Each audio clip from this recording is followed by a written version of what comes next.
दोस्तों हाल ही में मैंने दशावतार नामक मराठी थ्रिलर फिल्म देखा है जिसे सुबोध खनोलकर डायरेक्ट करे हैं। IMDb पे इस फिल्म को मिले हैं अ व्होपिंग 9.4 स्टार्स आउट ऑफ 10 और रॉटेन टोमेटोज पे इसकी रेटिंग्स अवेलेबल नहीं है। तो आज की वीडियो में हम दशावतार फिल्म की कहानी को जानते हुए इसकी एंडिंग पे बातें करेंगे। So now with that said, let's roll the intro.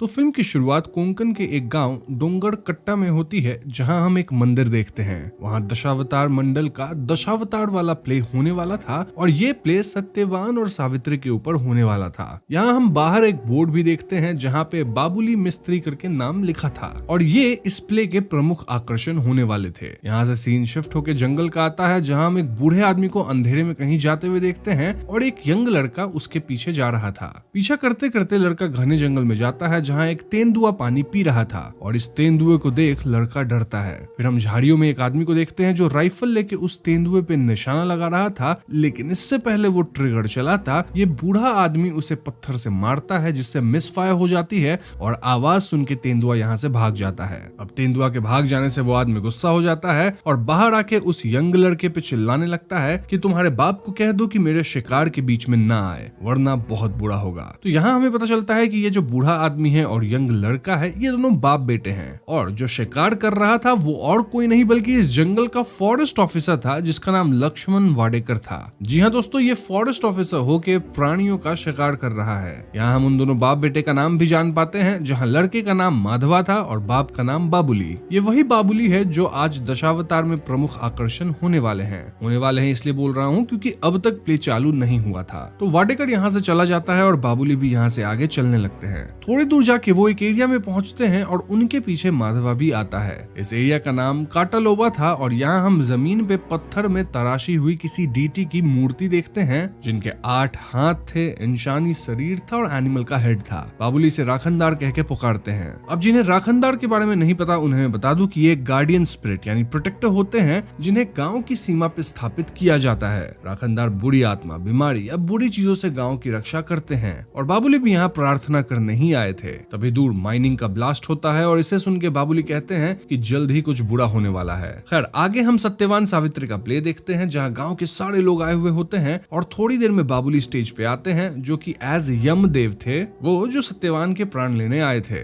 But थोड़ी देर में बाबुली स्टेज पे ही गिर जाते हैं और इसके कारण प्ले बंद करना पड़ जाता है। तो इसके बाद सीन आता है मॉर्निंग का, जहाँ हम बाबुली को डॉक्टर के पास देखते हैं और यहाँ माधवा भी था। डॉक्टर बाबुली को चेक करके बताते हैं कि बाबुली की आंखें कमजोर हो गई हैं और अगर वो ऐसे ही प्लेस करेंगे तो वहाँ की लाइट्स की वजह से ब्लाइंडनेस आ सकती है। इनफैक्ट देखा जाए तो अब बाबुली की उम्र भी हो चुकी थी और ऐसे में उन्हें अभी आराम करना चाहिए। ये बात सुन के माधवा बाबुली के लिए चिंतित हो जाता है और उन्हें प्ले करने से मना करता है, लेकिन बाबुली के लिए दशावतार अब उनके जीवन का अहम हिस्सा बन चुका था और वो इसे भगवान का काम मानते थे, तो वो ये छोड़ना तो नहीं चाहते थे। अब यहाँ मैं आपको बता दूं कि बाबुली दशावतार वाले प्ले अपनी जवानी से करते आ रहे हैं और लोग भी उनका काम पसंद करते थे और इसी वजह से वो गाँव में प्रचलित भी है। और अभी उम्र बढ़ने की वजह से उनमें बचपना आ गया था। वो कभी कभी बच्चों जैसी हरकतें भी करते थे, जैसे कि रोड पे झूमते हुए जाना, एनिमल से बातें करना वगैरह वगैरह। इसी वजह से अब लोग उन्हें हाफ मैड बाबुली भी बुलाते थे। पर बाबुली से कभी उदास नहीं होते या बुरा नहीं मानते थे। वो अपनी जिंदगी मजे से जीते थे और प्लेज किया करते थे।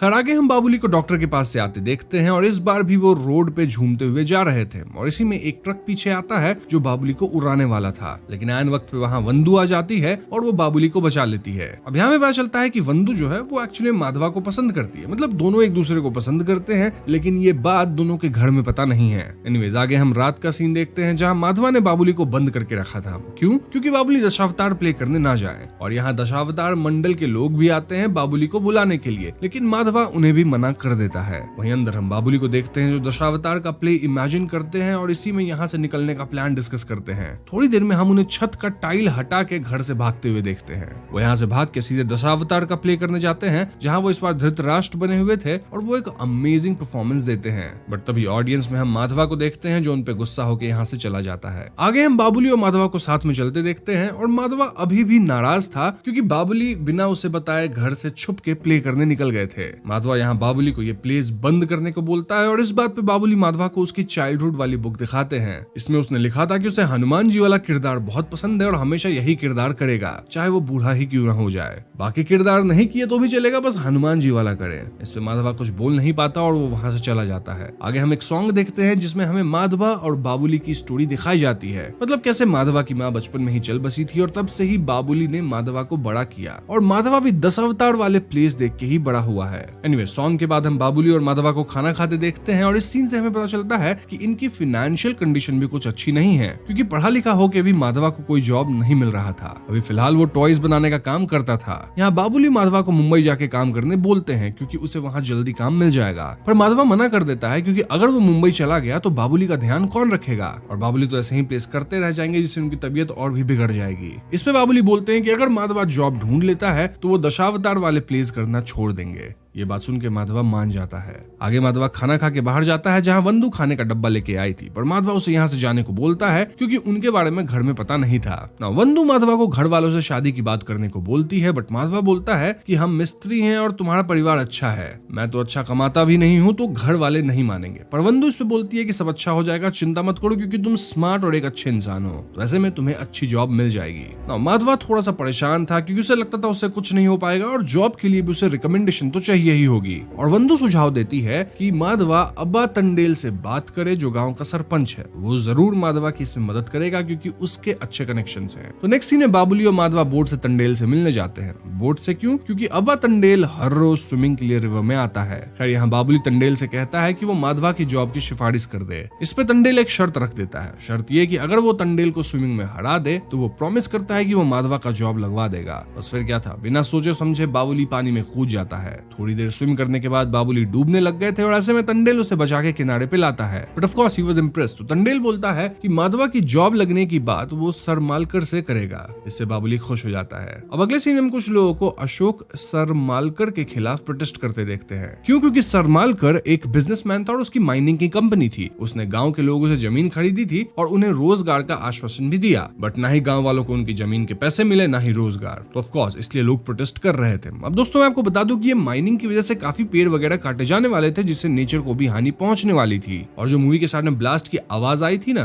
वेल वो इसी माइनिंग की वजह से थी। कमिंग बैक टू स्टोरी, थोड़ी देर में सर मालकर यहाँ आ जाता है और प्रोजेक्ट की प्रोग्रेस देखता है। देन वो यहाँ अपने साइड पे प्रोटेस्टर्स को भी देखता है और ऑफिसर मनसुखानी पे चिल्लाता है। तभी वहाँ तंडेल आता है और दोनों मिलकर आगे का प्लान डिस्कस करते हैं। इनकी बातों से हमें पता चलता है कि इन्होंने मोस्ट ऑफ द जमीन और फॉरेस्ट का पार्ट ले लिया है फॉर माइनिंग, पर एक जगह इनके पास नहीं था और वो जगह थी काटा लोबा वाला एरिया जहाँ राखनदार है। अब ये जगह अशोका को कैसे भी चाहिए थी क्योंकि उस वाले एरिया में बहुत सारे रिसोर्सेज हैं like cobalt and other minerals. पर तंडेल बताता है कि ये फॉरेस्ट रिजर्व जगह है तो यहाँ एरिया मिलना मुश्किल है। इनकी बातों के बीच बाबुली अपने बेटे माधवा के साथ यहाँ आता है और वो सरमालकर को अपने बेटे के लिए जॉब देने की कहता है। सरमालकर माधवा को अपने ही माइनिंग कंपनी में जॉब दे देता है। अब इससे माधवा खुश हो जाता है, पर बाबुली खुश नहीं नजर आ रहा था क्योंकि उसे पसंद नहीं था कि माधवा वहाँ काम करे जहाँ नेचर को हानि पहुंचाई जाती है। बट देन माधवा किसी तरह बाबुली को मना लेता है। अब आगे हम बाबुली को राखनदार के यहाँ देखते हैं जहाँ वो माधवा के लिए प्रे कर रहा था। तभी माधवा ही वहाँ आ जाता है और वो बाबुली को उसके प्रॉमिस की याद दिलाता है, यानी कि बाबुली को अब दशावतार के प्लेस छोड़ने होंगे। बाबुली भारी मन से माधवा की बात मान लेते हैं, पर वो कहते हैं कि महाशिवरात्रि के दिन वो दशावतार का आखिरी प्ले करेंगे, जिसके बाद वो कभी भी दशावतार नहीं करेंगे। और इसी वजह से हम बाबुली को बहुत दुखी भी देखते हैं क्योंकि दशावतार प्ले करना उन्हें बहुत पसंद था। उनके लिए ये भगवान की पूजा करने जैसा था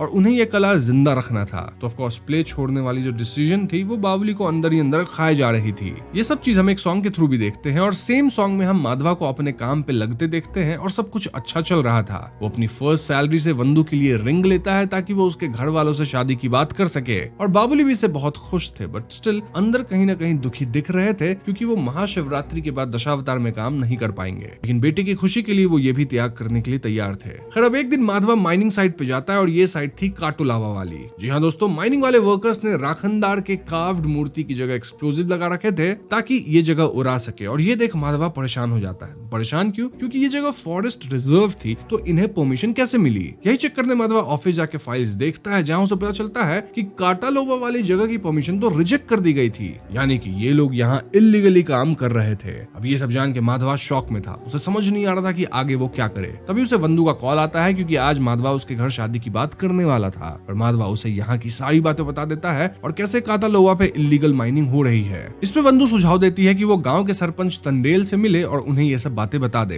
तंडेल जरूर हेल्प कर देंगे। अब माधवा वंदू की बात मान के तंडेल के यहाँ जाने के लिए निकलता है। दूसरी तरफ महाशिवरात्रि की तैयारी चल रही थी और बाबुली अपनी लास्ट प्ले की तैयारी कर रहे थे। आज वो पितामह भीष्म का किरदार करने वाले थे। बाबुली मेकअप और गेटअप करके मंदिर की ओर जाते हैं। तभी उन्हें दूर पे माधवा दिखता है जहाँ वो तंडेल के पास जा रहा था और इस सीन में हम दोनों को दुखी देख रहे थे। मतलब बाबुली इसलिए दुखी है क्योंकि वो आज आखिरी प्ले करने वाले हैं, वहीं माधवा काटालोबा वाले इंसिडेंट से परेशान था। अब यहाँ पर्सपेक्टिव बाबुली से माधवा पे आ जाती है जहाँ माधवा तंडेल से मिलता है और उसे सारी बातें बता देता है। इस पे तंडेल उसे गाड़ी में बिठाकर कहीं ले जाता है। दूसरी तरफ दशावतार का प्ले चालू हो गया था और बाबुली परफॉर्म कर रहे थे। तभी अचानक गांव का एक आदमी आके मंडल के सदस्य को कुछ तो बताता है जिससे सब परेशान दिखते हैं। वो तुरंत प्ले बंद करके बाबुली को अपने साथ चलने बोलते हैं और बाबुली प्ले बंद करना नहीं चाहते थे क्योंकि अभी प्ले बीच में ही था, पर लोगों के इंसिस्ट करने पे बाबुली मान जाते हैं और उनके साथ जाने के लिए निकलते हैं। गांव के लोग और बाबुली एक बड़े पेड़ के पास जाते हैं जहां ऑलरेडी भीड़ थी और बाबुली आगे जाके देखता है कि माधवा पेड़ से लटका हुआ था।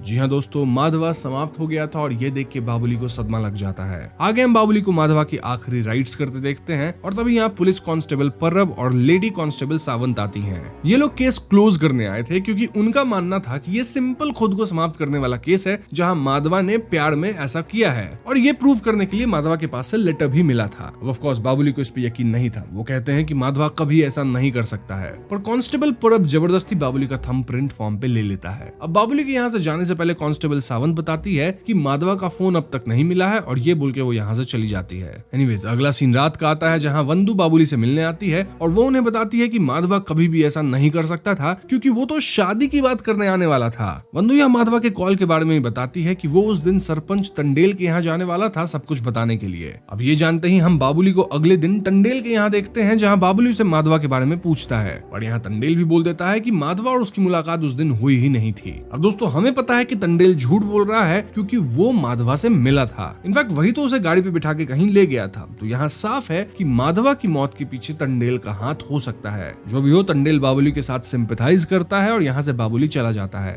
नेक्स्ट सीन रात का होता है जहाँ बाबुली उसी पेड़ के पास जाता है और इस पेड़ के कोने में उसे माधवा का फोन मिल जाता है। वो ये फोन लेके वंदू के पास जाता है और उसे फोन दिखाता है ना। फोन में वंदू को वॉइस नोट मिलता है जो माधवा ने उसे भेजा था, लेकिन नेटवर्क ना होने के कारण ये नोट सेंड नहीं हुआ था। इस रिकॉर्डिंग में हम सुन पाते हैं कि माधवा किसी से बच के भाग रहा था और वो वंदू को हेल्प लाने के लिए बोल रहा था, लेकिन अचानक माधवा के चिल्लाने की आवाज आती है और वॉइस नोट यहीं पे खत्म होता है। इस पॉइंट पे बाबुली और वंदू को पक्का यकीन हो जाता है कि माधवा का खून हुआ है। ऐसे में बाबुली वंदू से कहता है कि वो इस मैटर में ना पड़े क्योंकि बाबुली सब कुछ संभाल लेगा। आगे हम बाबुली को पुलिस स्टेशन आते देखते हैं जहाँ वो माधवा का फोन परब को देता है ये कहते हुए कि आपको इसमें प्रूफ मिल जाएगा कि माधवा का कत्ल हुआ है। ये सुनकर परब थोड़ा चिंतित नजर आता है, लेकिन तुरंत ही वो बाबुली को बोल देता है कि इस एविडेंस से वो केस सॉल्व कर देगा और बाबुली निश्चिंत होकर रहे। अगला सीन हम वंदू के घर का देखते हैं जहाँ पुलिस उसे पकड़ के ले जा रही है। क्यों? क्योंकि पुलिस का मानना है कि वंदू की वजह से माधवा ने गलत किया है। जी हाँ दोस्तों, हम व्यूअर्स को तो क्लियरली पता है कि ये झूठ है और कांस्टेबल परब जानबूझ के वंदू को अरेस्ट करके ले जा रहा था। तभी वहाँ बाबुली आ जाता है और वो सबसे कहने लगता है कि वंदू ने कुछ नहीं किया है, वो निर्दोष है, पर कोई उसकी बात नहीं सुनता और वंदू को बिठा के पुलिस स्टेशन ले जाया जाता है। बाबुली भी यहाँ गाड़ी के पीछे आने लगता है, पर तभी अचानक कोई पीछे से बाबुली के सर पे वार करता है जिससे बाबुली बेहोश हो जाता है। अब जब उसकी आंख खुलती है तो वो खुद को जंगल में पाता है, वो भी बंधा हुआ। अब यहाँ आता है मूवी में ट्विस्ट। बेसिकली माधवा को मारने वाला कोई एक इंसान नहीं था, बल्कि इसमें पूरे 4 लोग शामिल थे और ये लोग और कोई नहीं बल्कि गांव का सरपंच तंडेल है, then constable Parab, forest officer Wadekar and of course Sarmalkar का साइट ऑफिसर मनसुखानी। ये सब सरमालकर के कहने पे ही ऐसा कर रहे होंगे। जी हाँ दोस्तों, ये 4 लोग मिलकर माधवा को समाप्त किए थे और अभी बाबुली को पकड़ के रखे थे। अब हमें उस दिन का सीन दिखाया जाता है जब माधवा तंडेल से मिला था और हेल्प करने के बहाने उसे गाड़ी में बिठा के ले गया था। तो तक तंडेल ने सबको इसके बारे में बता दिया था। तो फिर क्या था, तंडेल गाड़ी जंगल में रोक देता है और सामने से गाड़ी में वाडेकर, परब और मनसुखानी आते हैं। माधवा इन सबको देख समझ जाता है कि सब मिले हुए हैं तो वो जंगल में भागने लगता है, लेकिन चारों मिलकर माधवा को पकड़ लेते हैं और उसे खत्म करके लटका देते हैं ताकि लगे कि माधवा गलत कदम उठाया। खैर सीन प्रेजेंट में आता है जहाँ तंडेल बताता है कि ये सब उन लोगों ने सरमालकर के कहने पे किया है क्योंकि माधवा को पता चल गया था कि इनकी इलीगल माइनिंग चल रही है। तो माधवा मुंह ना खोले इसके लिए उसे खत्म ही कर दिया गया। अब आप पूछ सकते हैं कि परब, तंडेल और वाडेकर सरमालकर का साथ क्यों दे रहे हैं? वो इसलिए क्योंकि इस माइनिंग के प्रोजेक्ट की वजह से इन सबको फायदा होने वाला था। अगर माधवा गांव वालों को सच बता देता तो सारे फंस जाते हैं। तो ये सब बातें बता के सारे मिलकर बाबुली को पीटने लगते हैं और इस पिटाई के कारण बाबुली बहुत ज्यादा चोटिल होते हैं। कुछ देर बाद जब ये लोग बाबुली को चेक करते हैं तो वो बाबुली को खत्म पाते हैं और उसे वहीं छोड़ के वहां से चले जाते हैं ताकि लोगों को लगे कि बाबुली ने बेटे की मौत के कारण खुद को खत्म किया है। अभी सबके जाने के बाद सीन थोड़ा जूम आउट होता है और हम पाते हैं कि ये जगह और कोई नहीं बल्कि काटालोबा का राखंदर वाली मूर्ति वाली जगह थी। तभी वहां मूवी के स्टार्ट वाला काला तेंदुआ आता है और बाबुली के पास जाता है एंड यहीं पे सीन कट हो जाता है। आगे हम नेक्स्ट डे का सीन देखते हैं जहां टंडेल सरमालकर से फोन करके बात कर रहा था और वो उसे बाबुली को खत्म करने की न्यूज दे देता है। यहाँ सरमालकर टंडेल से काटालोबा वाले जगह की माइनिंग जल्द से जल्द शुरू करने के लिए कहता है, पर यहाँ टंडेल थोड़ा डर के बताता है कि उन लोगों ने वहां माइनिंग करने की कोशिश की है पर हर बार वो असफल हुए हैं। टंडेल का मानना था कि ये सब राखंदार उन्हें करने से रोक रहा है। ये सुनकर सरमालकर भड़क जाता है और बोलता है कि मैं इस सब में नहीं मानता, कुछ भी करो मुझे वहां काम पूरा होना चाहिए। एनीवेज हम रात का सीन देखते हैं जहां टंडेल, वाडेकर, परब और मनसुखानी दारू पी रहे थे। टंडेल यहाँ थोड़ा डरा हुआ था क्योंकि उन लोगों ने बाबुली को अमावस्या के दिन मारा था तो इससे कुछ बुरा ना हो जाए। पर ये सुनकर वाडेकर हंसता और बोलता है कि इस सबसे कुछ नहीं होगा, चलो बोर हंटिंग के लिए चलते हैं। अब जब ये जंगल में हंटिंग करने जाते हैं तो उन्हें तेंदुए की ग्राउल की आवाज आती है। इस वजह से ये लोग थोड़ा अलग थलग हो जाते हैं और जब वाडेकर अकेला होता है तो अचानक से कोई उस पर अटैक करके उसे नीचे गिरा देता है। देन एक रस्सी उसके पैर में फंसा के उसे पेड़ से लटका देता है और हम एक बोर जैसे कॉस्ट्यूम पहने आदमी को देखते हैं जो वाडेकर को खत्म कर देता है। अभी नेक्स्ट डे पुलिस को वाडेकर की लाश मिलती है और इसकी खबर पूरे गांव में फैल जाती है। कई लोग कह रहे थे कि ये राखंदार ने किया है और इससे गांव में डर का माहौल बन जाता है। अभी सीन टंडेल के घर का आता है जहां टंडेल की वाइफ उसे डांट रही थी क्योंकि वो भी वाडेकर वगैरह के साथ रहता है तो इनके साथ भी कुछ बुरा ना हो जाए। अब इसके बाद जैसे ही टंडेल अपने घर का दरवाजा खोलता है उसके सामने होते हैं बाबुली जो कि पूरी तरह से पट्टी से बंधे हुए थे। जी हाँ दोस्तों, बाबुली जिंदा है, बस उन्हें चोटें आई थी। और इससे पहले हम कहानी में आगे बढ़े मैं आपको बता दूं कि उस रात बाबुली के साथ इन सब के जाने के बाद क्या हुआ था ताकि आपको कंफ्यूजन ना हो। तो जब बाबुली काटालोबा में चोटिल पड़ा हुआ था और सबको लगा कि वो समाप्त हो गए हैं तो वो लोग चले गए, लेकिन उनके जाने के बाद काला तेंदुआ आता है। उसके बाद हम एक विजन देखते हैं जहाँ सारे जो लोग पड़े थे यानी कि वाडेकर, टंडेल, परब, ये सब लोग दशावतार वाले मेकअप करके माधवा के पीछे भाग रहे थे और माधवा भी यहाँ दशावतार के मेकअप में ही था। ये सभी लोग मिलकर माधवा को खत्म कर देते हैं और ये सीन दशावतार के प्ले जैसा लग रहा था। तभी विजन खत्म होता है और हम बाबुली को पड़ा हुआ देखते हैं। इसके बाद माधवा की एक आवाज आती है जो कि बाबुली को उठा देती है। मतलब भले बाबुली खत्म हो गए थे ऐसा प्रतीत हुआ था लेकिन एक्चुअल में वो जिंदा ही थे। अब हमें यहाँ ये नहीं पता कि बाबुली सच में मर के जिंदा हुए या फिर बस मार खाने की वजह से बेहोश हो गए थे और ऐसा लगा कि वो खत्म हुए हैं। इसके बारे में हम थियरीज में डिस्कस करेंगे ही। Anyways coming back to present, Tandel Babuli को देख के डर गया क्योंकि इन लोगों ने तो बाबुली को मार दिया था। बट जैसे ही टंडेल उससे कुछ पूछता बाबुली एकदम से छोटे बच्चों जैसे हरकतें करने लग जाता है और इससे टंडेल को लगता है कि बाबुली तो पूरी तरह से पागल हो चुके हैं। ये बात वो कांस्टेबल परब को कॉल करके बताता है। साथ ही वो ये भी कहता है कि वो बाबुली को उसके यहाँ ही रखेगा ताकि वो उस पर नजर रख सके। ऑल्दो वो जिस तरह से बिहेव कर रहे हैं तो हार्मफुल तो लगते नहीं। आगे टंडेल को हम रिवर में स्विमिंग करते देखते हैं जहाँ बाबुली भी बोट पे होते हैं। तभी बाबुली पानी में खुद को देखते हैं जो मत्स्य के रूप में थे। इसके बाद हम टंडेल को देखते हैं जो कि वहाँ स्विम कर रहा था। तभी बाबुली एज मत्स्य वहाँ आता है और वो टंडेल को डुबा के समाप्त कर देता है। इससे ये भी क्लियर हो जाता है कि वाडेकर को समाप्त करने वाले भी बाबुली ही थे और वो टंडेल के सामने बस पागल होने की एक्टिंग कर रहे थे। और हाँ, एक और चीज अगर आपने नोटिस किया हो तो बोर, मत्स्य ये सब विष्णु जी के दशावतार में से है जो पृथ्वी पर राक्षसों का वध करने के लिए या अवतार लिए थे। और सेम उसी तरह बाबुली भी इन रूपों में ही सबको मार रहे थे ताकि वो उसके बेटे का बदला ले सके और जो ये लोग माइनिंग करके नेचर को हानि पहुंचा रहे हैं उसे भी रोका जा सके। खैर तो आगे पुलिस को टंडेल की लाश मिलती है और यहाँ सलमारकर परब को कॉल करके बोलता है कि जो भी ये कर रहा है उसे जल्द से जल्द पकड़ो और माइनिंग का काम तो रोकना नहीं चाहिए। तो इसके बाद हम बाबुली और वंदू को मिलते देखते हैं और अगर आपको याद हो तो पुलिस वंदू को पकड़ के ले गई थी, इसलिए बाबुली उससे पूछता है कि वो जेल से बाहर कैसे आई। वंदू बताती है कि जब वो जेल में थी तो एक दिन वहाँ सरमालकर का बेटा मोंटी पुलिस स्टेशन आता है काम से। तब वो वहाँ वंदू को देखता है और उसे वंदू पसंद आ जाती है, मतलब गलत तरीके में, और इसलिए वो वंदू को छोड़ने की बात बोलता है। और जैसे ही वंदू जेल से छूटती है मोंटी वंदू से बोलता है कि आज रात वो अकेले गेस्ट हाउस आ जाए। तो ये सब जान के बाबुली और वंदू एक प्लान बनाते हैं और प्लान के तहत वो मोंटी को कॉल करके बताती है कि वो आने के लिए रेडी है। तो हाँ, मोंटी गेस्ट हाउस पे आ जाए। पर वहाँ वंदू मोंटी को वार्न भी करती है कि वो जिस रास्ते से आ रहा है वहाँ एक मोहिनी नाम की औरत रात को घूमती है, तो उससे संभल के आना। इस सब के बाद मोंटी रात को गाड़ी से आने के लिए निकलता है और जैसे ही वो फॉरेस्ट वाले रास्ते पे आता है उसे वहाँ सच में एक व्हाइट साड़ी वाली औरत मोहिनी दिख जाती है और मोंटी कार रोक के उसका पीछे जाता है। पीछा करते हुए मोंटी अंदर घने जंगल में जाता है और तभी सीन कट हो जाता है। अब दोस्तों मैं आपको बता दूं कि मोहिनी भी विष्णु जी के अवतार में से ही एक है।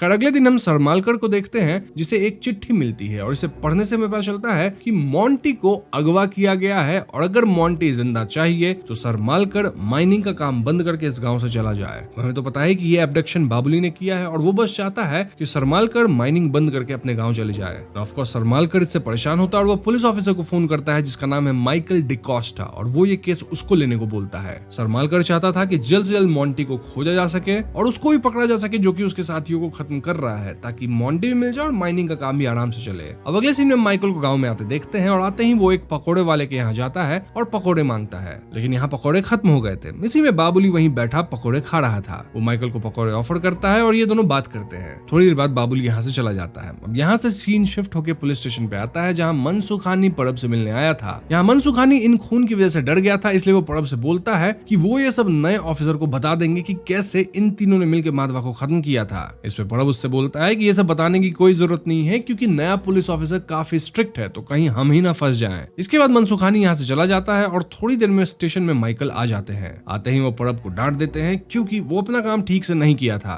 और इसमें वो कांस्टेबल सावंत के साथ मॉन्टी की कार के पास जाते हैं। या मॉन्टी के कार की तलाशी ली जाती है फॉर एविडेंस। तभी माइकल को मनसुखानी का फोन आता है और वो बताता है कि उसके पास इन मर्डर्स की इन्फॉर्मेशन है और ऐसे में उसे घड़ा के मिला जाए और ये पता लगते माइकल यहाँ से निकलते हैं। दूसरी तरफ हम मनसुखानी को देखते हैं जो घर में माइकल का वेट कर रहा होता है। तभी अचानक से दरवाजे पे बाबुली आ जाते हैं जो कि नरसिम्हा के अवतार में थे। नरसिम्हा को देख मनसुखानी जंगल में भागता है और इसमें थोड़ा चेज होता है। एक पॉइंट पे तो मनसुखानी बाबुली पे अटैक भी कर देता है, पर in the end Babuli Mansukhani को खत्म कर देते हैं। और ऐसा करते टाइम माइकल भी वहां आ जाता है और वो बाबुली को देख लेता है और उस पर गन से फायर करता है, लेकिन बाबुली बच के यहाँ से भाग निकलते हैं। तो अब तक 3 लोग निपट चुके हैं और अब बचे हैं सिर्फ परब और सरमालकर। तो कहानी आगे बढ़ती है जहाँ पुलिस इन्वेस्टिगेशन चालू है। यहाँ लेडी कांस्टेबल सावंत बताती है कि ये सब जंगल वाला राखनदार कर रहे हैं। अब ये सुन के माइकल कंक्लूड करता है कि सारे कत्ल ऑलमोस्ट जंगल के आसपास ही हुए हैं, तो हो ना हो वहां ही सारे राज खुलेंगे। तो अगली सुबह माइकल अपनी टीम के साथ और कुछ डॉग्स के साथ जंगल में जाते हैं और पैरेलल में हम मॉन्टी को देख पाते हैं जिसे बाबुली ने बंद करके रखा है इसी जंगल में। पर मॉन्टी जहाँ है वो जंगल के बहुत अंदर वाला पार्ट है, इसलिए इवन मॉन्टी चिल्लाए तो भी कोई उसे ढूंढ नहीं पाएगा। लेकिन तभी मॉन्टी किसी तरह से भाग निकलता है और बाबुली भी उसके पीछे दौड़ते हैं। दूसरी तरफ पुलिस की टीम की खोज चालू थी, तभी इनका एक मेंबर एक ट्रैप में फंस जाता है और जब उसे बचाया जाता है तो उसका ये कहना था कि ये सब राखनदार ने किया है। इससे सब डर जाते हैं क्योंकि अभी रात भी होने वाली थी, पर माइकल सर्च जारी रखने को बोलता है।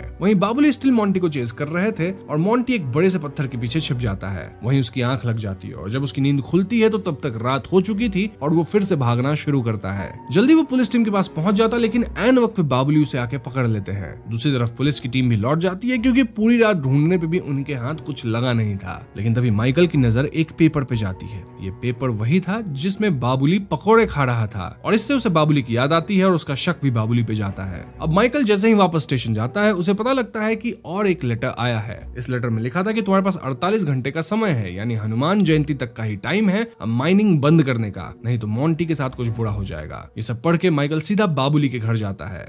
वो बाबुली को कन्फ्रंट करता है अबाउट किलिंग्स एंड अबडक्शन और वो बाबुली को पकोड़े वाला न्यूज़पेपर भी बताता है कि कैसे वो इससे गेस किया है कि बाबुली ही ये सब कर रहा है। लेकिन यहाँ बाबुली नहीं डरता, वो उल्टा बोल देता है कि इतने से एविडेंस से कोर्ट में कुछ प्रूव नहीं होगा तो कुछ अच्छा प्रूफ ढूंढ के आओ। इस पे माइकल बाबुली को वार्न करता है कि अब से उस पे वो कड़ी नजर रखेगा। ये बोल के माइकल यहाँ से चला जाता है और जाते आते वो बाबुली को घर में ही बंद करके जाता है। बाबुली कहते हैं कि उन्हें यहाँ से निकलने दिया जाए, लेकिन पुलिस वाले उसकी एक बात नहीं सुनते। मतलब माइकल वहां से चला जाता है। थोड़ी देर बाद यहाँ परब आता है और उससे पता चल जाता है कि बाबुली ही सबको खत्म किया है, इसलिए वो पूरे घर में केरोसिन डाल के घर में आग लगा देता है। और जब माइकल वापस आता है तो परब उसे बताता है कि बाबुली ही आग लगा के ये सब किया है। अब इसी दौरान मॉन्टी का एक वीडियो पूरे गांव में फैल जाता है जहां वो अपने पिता के सारे काले काम के बारे में बता रहा होता है। एंड देन वो खुद को बचाने की गुहार लगा रहा था। अब ये वीडियो माइकल भी देख लेता है और उसे वीडियो में आग की वजह से बनी परछाई दिखती है और ये परछाई बाबुली की लग रही थी क्योंकि परछाई में उसे एक आदमी लाठी लिए हुए दिख रहा था। बस फिर क्या था, वीडियो का सोर्स पता लगा के वंदू को उठा लिया जाता है फॉर इंटरोगेशन, लेकिन वंदू यहाँ कुछ नहीं बताती, बस ये बोलती है कि वो भगवान का आदमी है, आप उसे कभी नहीं पकड़ सकते। ऐसे में कांस्टेबल सावंत उसे वहीं बंद करके जाती है।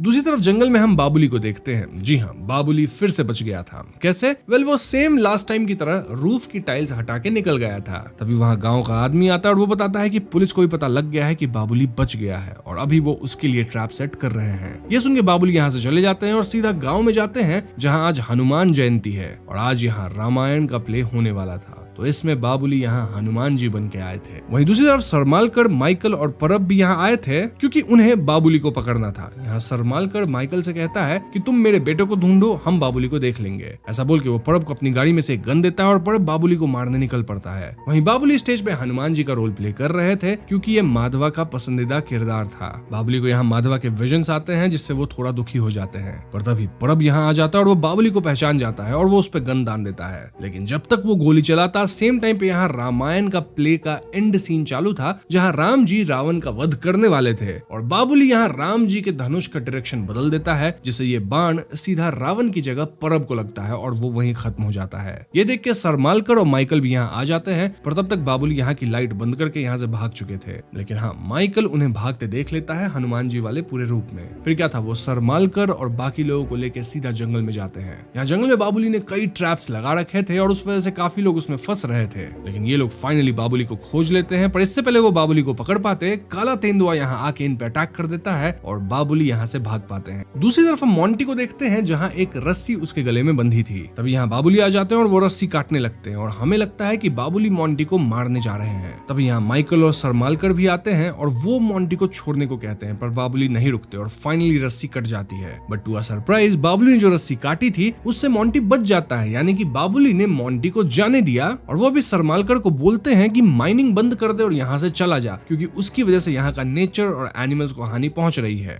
ये कह के वो आत्मसमर्पण करके माइकल के साथ जाने लगते हैं, पर तभी सरमालकर पीछे बाबुली पे गोली चला देता है। यहाँ माइकल सरमालकर पे गुस्सा हो जाता है क्योंकि बाबुली इन्हीं आत्मसमर्पण कर चुके थे, तो उन्हें गोली क्यों मारा गया। उनका जो डिमांड था वो सिंपल था। अब तक यहाँ वंदू भी बाकी गांव वालों के साथ आ गई थी क्योंकि वो जो वीडियो थी ना, उस वजह से सारे गांव वाले को पता चल गया था कि सरमालकर क्या सब कर रहा है और सब गुस्से में थे। वंदू यहाँ बाबुली को हॉस्पिटल ले जाने लगती है, पर बाबुली मना कर देते हैं क्योंकि उन्हें जो करना था वो उन्होंने कर दिया है। बेसिकली अपने बेटे माधवा को जस्टिस दिला दिए हैं और सबको पता भी लग गया है कि किस तरह से इलीगल माइनिंग की जा रही है, तो अब माइनिंग बंद भी हो जाएगी। इन शॉर्ट, बाबुली का जो कार्य था वो समाप्त हो चुका है। अब यहाँ इसी से भगदड़ के बीच सरमालकर यहाँ से भागने लगता है, पर ज्यादा दूर भाग नहीं पाता क्योंकि सारे गांव वाले उसे आगे से घेर लेते हैं। माइकल भी यहाँ गांव वालों को नहीं रोकता, इनफैक्ट वो सरमालकर को गांव वालों के ही हवाले कर देता है फॉर पनिशमेंट। माइकल बस बाबुली को यहाँ से ले जाता है, कहाँ, कदालोवा पे, जहाँ राखनदार की मूर्ति थी। वो बाबुली को वहाँ लिटा देता है और बाबुली यहाँ लास्ट मोमेंट में अपने आप को अपने बेटे माधवा के गोद में लेटा हुआ देखते हैं और इसी बीच वो अपने प्राण त्याग देते हैं। अब मूवी के एंड सीन में हम दशावतार के कपड़े देखते हैं और मूवी यहीं पे खत्म हो जाती है। तो दोस्तों, ये थी दशावतार फिल्म की कहानी और कहानी काफी सिंपल है। स्टिल हम कुछ चीजों पे थोड़ी बात करेंगे। फॉर एग्जांपल, जब बाबुली को पहली बार बुरी तरह से मारा गया था और हम सब सोचने लगे थे कि वो समाप्त हो गए, पर बाद में वो जिंदा निकले। वेल, इसके दो प्लॉजिबल एंगल्स बनते हैं। नॉर्मल एंगल से देखो तो सीन वैसा ही लगता है जैसे किसी ने उन्हें इतने जोर से मारा कि वो क्लिनिकली डेड हो गए या बेहोश हो गए, पर असल में उन्होंने रेस्पिरेशन से खुद को रिकवर कर लिया। मतलब हाइपोवेंटिलेशन या कंकशन जैसा कुछ हुआ जहाँ मसल्स और नर्व्स टेम्पररी फेल हो गए थे, पर ब्रेन डैमेज या किसी भी तरह का डैमेज परमानेंट नहीं हुआ। इससे बॉडी बाउंस बैक कर गई। ये एक्सप्लेनेशन सिंपल और रियलिस्टिक है क्योंकि ऐसी इंजरीज होती हैं जिसमें लेट रिकवरी पॉसिबल है। और हाँ, मेडिकल एड ना होने से कई बार लोग अज्यूम कर लेते हैं कि बंदा समाप्त हो गया है, लेकिन ऐसा होता नहीं। इस पर्सपेक्टिव से बाबुली का वापस आना कोई मिरेकल नहीं बल्कि एक डरावना मेडिकल फ्लूक है जो स्टोरी के रियलिस्टिक हॉरर लेयर को स्ट्रॉन्ग करता है। लेकिन दूसरा एंगल है डिवाइन इंटरवेंशन वाला, यानी सुपरनैचुरल रिवाइवल। फिल्म खुद दशावतार, राखनदार और विष्णु जी के अवतार का सिंबलिज्म इस्तेमाल कर रही है, तो लॉजिकल बात यही है कि बाबुली को कोई गार्डियन फोर्स वापस लेके आई हो। जब वो पेड़ के पास पड़े थे और काला तेंदुआ उनके पास आया, तो उस मोमेंट को फिल्म विजुअली और सिंबॉलिकली इस तरह से फ्रेम करती है जैसे कोई मैसेंजर आए हों। न केवल वो एक जानवर है बल्कि एक दूत है जो राखनदार या किसी क्षेत्रपाल की तरफ से भेजी गई हो। अगर हम इसको एक्सेप्ट करें तो बाबुली का जिंदा रहना सिर्फ केस ऑफ सर्वाइवल नहीं बल्कि एक नैरेटिव रीबर्थ था। मतलब कि भगवान या गार्डियन स्पिरिट ने उसकी जान बचाई ताकि वो अपना काम पूरा कर सके। कैसा काम? अपने बेटे का न्याय लेना और गांव में जो इलीगल माइनिंग हो रही थी जिससे प्रकृति भी खराब हो रही थी, उस चीज को रोकना। इसमें अमेजिंग बात यह है कि बाबुली का हाफ मैड होना भी एक ऐसी ट्रांस लाइक स्टेट हो सकता है जिसमें वो ह्यूमन फ्रैलिटी छोड़ के एक इंस्ट्रूमेंट बन जाते हैं, जैसे कोई डिवाइन एजेंट जिसे खुद डिजाइन किया गया हो कि वो अर्थ पे कुछ बुरे लोगों का हिसाब साफ करे। और यही बात तेंदुए को एक दूत भी बना देती है। फिल्म रिपीटेडली उस एनिमल को एक सिग्नल की तरह दिखाती है। जब बाबुली और माधवा जंगल में थे तब भी तेंदुआ दिखा, बाबुली ने तेंदुए को बचाया भी। फिर बाबुली जब जख्मी पड़े थे तो भी ये काला तेंदुआ दिखा था, और लास्ट में जब बाबुली भाग रहे थे तो भी तेंदुआ उन्हें आके बचाया। सो यस, अगर हम डिवाइन रीडिंग लेते हैं तो तेंदुआ एक मैसेंजर है, कोई क्षेत्रपाल या राखनदार ने उसको भेजे हैं जो कि गांव की रक्षा करता है। ये फिल्म के दशावतार मोटिव से भी मेल खाता है। जहाँ विष्णु जी के अवतार होते हैं ना, कहीं बोर, फिश, लायन, वानर, एटीसी, वो सब पृथ्वी पे आते हैं ताकि धर्म और प्रकृति की रक्षा कर सके। तेंदुआ यहाँ एक प्राकृतिक सेंटिनल है, ना सिर्फ एक एनिमल बल्कि एक सुपरनेचुरल साइन की तरह जो बाबुली को बचाता भी है और बदले की जुबली का प्रीलूड भी बन जाता है। और नैरेटिव पे ऑफ ये होता है कि अगर आप डिवाइन इंटरवेंशन एक्सेप्ट करते हो तो बाबुली का हर सब्सिक्वेंट एक्शन वाडेकर, मनसुखानी, टंडेल और सरमालकर के खिलाफ जो कुछ भी हुआ एज इफ वो प्री ऑर्डेन्ड था, यानी कि वो एक एग्जीक्यूटिव ऑफ कॉस्मिक जस्टिस बन जाता है जिसके पीछे राखनदार या कोई गार्डियन फोर्स खड़ी है। अब अगर हम राखनदार पे बात करें तो लोकल फोकलोर के हिसाब से राखनदार एक विलेज या फील्ड गार्डियन स्पिरिट होते हैं और कोंकण गोवा रीजन में इनकी वर्शिप और श्राइन्स पाई जाती हैं। इन्हें कई और नाम से भी जाना जाता है, लाइक राखनो, राकोंदार, देवचर, क्षेत्रपाल, राखनदेव इत्यादि। ये क्षेत्रपाल प्रकृति, बाउंड्रीज और कम्युनिटी को बुराई से, रोग से और आउटसाइडर्स के खतरों से बचाते हैं। कभी कभी लोग इनको भूत या डीमन जैसा भी ट्रीट करते हैं, मतलब वैसे ही पूजते हैं, लेकिन लोकल डिस्कोर्स में ये ज्यादातर बेनोवेलेंट प्रोटेक्टिव एंटिटी ही होती हैं। राखनदार को ऑफरिंग्स भी दिए जाते हैं जैसे कि coconut, flags, local liquor, even bidis, और इनकी यात्रा या सेलिब्रेशन ट्रेडिशंस भी डॉक्यूमेंटेड है। मतलब ये fully folkloric community rooted deity या गार्डियन का रोल निभाते हैं। इस ट्रेडिशन को समझने से बाबुली राखनदार कनेक्शन का कल्चरल लॉजिक स्ट्रॉन्ग होता है। मतलब अगर राखनदार किसी गांव की रक्षा करते हैं तो उनके अवतार भी आएंगे, जैसे तेंदुए, बोर या कोई नॉन ह्यूमन मैसेंजर जो कि बाबुली को एम्पावर कर सकते हैं। यही सिमिलर कॉन्सेप्ट हमने कांतारा फिल्म में भी देखा था, जहां पंजुर्ली दैवा थे और भी कई दैवा थे।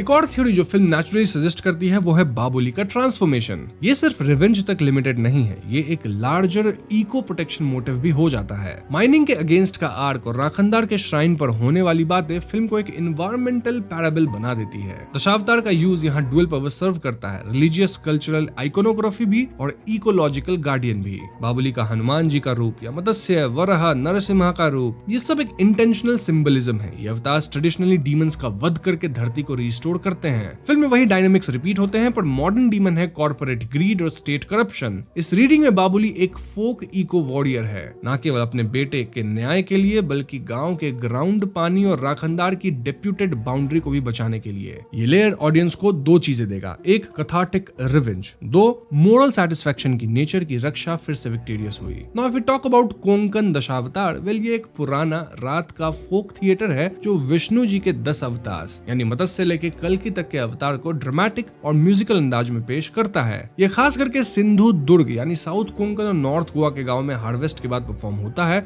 और इसकी ट्रेडिशन सदियों पुरानी मानी जाती है। इसका स्टाइल ओपन एयर रात्रि नाटक जैसा होता है, यानी ब्राइट मेकअप, लंबी परफॉर्मेंसेस, मतलब कभी कभी पूरी रात चलती है परफॉर्मेंस, और मोस्टली मेल परफॉर्मर्स होते हैं जो एग्जैजरेटेड एक्टिंग, सिंगिंग और लोकल इंस्ट्रूमेंट से कहानी आगे बढ़ाते हैं। इसी वजह से दशावतार गांव की कम्युनल मेमोरी और रिचुअल प्ले दोनों बन जाती है। कोंकण में दशावतार को सिर्फ मिथ्या दिखने वाला नाटक नहीं माना जाता, इसे सच माना जाता है। ये कम्युनिटी के राइट, इकोलॉजिकल सेंसिबिलिटीज और लोकल गार्डियन स्पिरिट्स के साथ जुड़ा हुआ कल्चरल प्रैक्टिस है। इसलिए जब मॉडर्न कॉन्फ्लिक्ट जैसे कि लीगल माइनिंग स्टोरी में आते हैं तो दशावतार का सिंबॉलिक पावर और ज्यादा पर्टिनेंट हो जाता है। सो यस, मैंने यहाँ आपको फिल्म की कहानी के साथ साथ थियरीज भी बता दी है, साथ ही मैंने फोकलोर को भी एक्सप्लेन कर दिया है। स्टिल अगर आपके मन में कोई डाउट हो तो आप कमेंट से मुझसे पूछ सकते हैं। और हाँ, कमेंट सेक्शन में आप ये भी बता दीजिएगा कि आपके हिसाब से बाबुली का जिंदा बचना क्या एक कोइंसिडेंस था या इसमें डिवाइन इंटरवेंशन था। ना वीडियो पसंद आई हो तो लाइक और शेयर करें, साथ ही चैनल पर नए हैं तो हमें सब्सक्राइब भी कीजिएगा क्योंकि हम अपने चैनल पे ऐसी वीडियोस लाते रहते हैं। पीस। भाई हमें करना है लौंडा नाच। और फिर